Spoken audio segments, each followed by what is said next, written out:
In this video, we will learn how to find out own price elasticity of demand from the given utility function. The question is, given the utility function is u is equal to x1 times x2, where x1 and x2 are the two commodities, its own price elasticity is equal to, options are 1, -1, 0 and -2.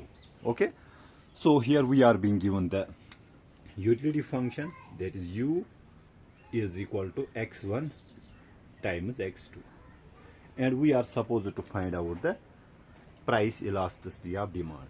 Okay, to find out the price elasticity of demand, first we should know what are the demand functions, then we can calculate the elasticity of demand. Okay, so given this utility function, to find out the demand functions for good x1 and x2, first we need to use the constraint optimization method. That is, we want to maximize the utility subject to the budget constraint that we will be facing. That will be the price of good 1 times units of good 1 plus price of good 2 times units of good 2 should be equal to the income of the consumer. Okay, to find out the price elasticity of demand, first we need to find out the demand functions. To find out the demand functions, we need to solve the utility maximization problem first. Okay, so for utility maximization, what is the first order condition? First order condition for utility maximization, as we know, it is equal to, that is, the marginal rate of substitution between good 1 and 2 should be equal to the ratio of the prices, that's P1 upon P2. Graphically, what exactly is meant by this? If I draw the good 1 on the horizontal axis, good 2 on the vertical axis, okay, this is our budget constraint. Let me draw the budget constraint like this. Okay, with the given budget, consumer wants to get maximum satisfaction. That is, graphically it means consumers endeavor is to reach to the highest possible indifference curve. Okay, so optimality will occur at a point where the slope of the budget line and the slope of the indifference curves are equal. That is, at this point where they are tangent to each other. Okay, so when we solve this, we will get the price elasticity of demand. The question was its own price elasticity is equal to, for good x1 or x2. Okay, we need to find out for any of the two goods. Okay, so let us say this is x1 star, this is x2 star. Okay, so we need to find out the value of x1 and x2 here. So this condition holds at this point. So what is the condition? At this point, slope of indifference curve, let me write it here, slope of indifference curve is equal to the slope of budget line. At this point, this condition holds. MRS between good 1 and 2 is equal to the price ratio P1 upon P2. Okay, MRS, as we know, it is equal to the ratio of the marginal utility of good 1 upon the marginal utility of good 2 should be equal to the ratio of the prices, which implies, what is marginal utility of good 1? That is the change in the utility due to the change in the consumption of good 1. Similarly, MU2 means the change in the utility due to the change in the consumption of good 2, and it should be equal to the ratio of the prices P1 upon P2. Now this partial derivative of utility function with respect to x1 will be, so if I partially differentiate this with respect to x1, derivative of x1 is 1, so we are left with x2. So we have x2. Likewise, du upon dx2 means the partial derivative of this utility function with respect to x2. So derivative of x2 is 1, we are left with x1 should be equal to P1 upon P2. Okay, solve for x2, so x2 will be equal to P1 upon P2 times x1. Transpose, it gets multiplied. Now we plug this value of x2 into the budget constraint, and let me see if I am within the limits. I am. So we have P1 times x1 plus P2 times the value of x2. In place of x2 we write P1 upon P2 times X1 should be equal to M. So P2 gets cancelled. So we have P1 X1 plus P1 X1. It becomes twice P1 X1 should be equal to the income, which implies, and let me see again if I am within the limits. I am.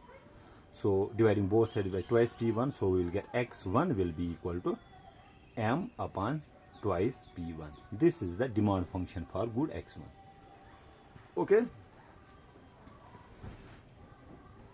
Still I am within the limits, I guess.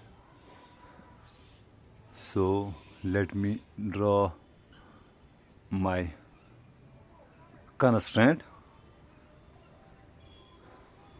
or rather let me rub this out to make it pretty simple. Now we need to find out the elasticity. Okay, elasticity of demand is equal to the change in the quantity demanded of good X1 due to the change in the price of good 1 times P1 upon X1. This is the formula for elasticity of demand. So demand function is, first we need to find out the derivative of this function with respect to P1. Okay, so d X1 upon d P1 means the derivative of this function with respect to P1. Okay, now derivative of P1, it is in the denominator, it will become, so we will get minus M upon twice P1 square. Okay, how do I got this? Let me explain it here. So we have X1 is equal to M, transpose this P1 here, it becomes P raised power minus 1. So we have this kind of, rather this kind of demand function. Okay, now dx1 upon dp1 means we take partial derivative with respect to x1. Okay, so by power function rule, minus 1 becomes coefficient, then we have m p and exponent is subtracted by 1, so minus 1 is minus 2 divided by 2, which becomes minus m p raised power 2, rather negative 2 divided by 2. So again transposing it here, so we get minus this p raised power minus 2. If we transpose it to the denominator, exponent sign changes to plus. Okay, that's how we got this derivative of this demand function with respect to x1. Now elasticity will be equal to dx1 dp1, which is minus m upon twice p1 square times p1 divided by x1. What is x1? This function, m upon twice p1, which is equal to, solving further, m divided by twice p1 square into, so transpose it here, it gets, so we get twice p1 into p1 divided by m, or now let me rub this out. So elasticity of demand for good x1 will be equal to, so we got minus m divided by twice p1 square. Now twice, we have here twice p1 into p1 is, first we have 2 p1 square, bases are same, divided by m. This gets cancelled with this gets cancelled with this, we get elasticity of demand is equal to minus 1. Now we know that elasticity of demand is always negative.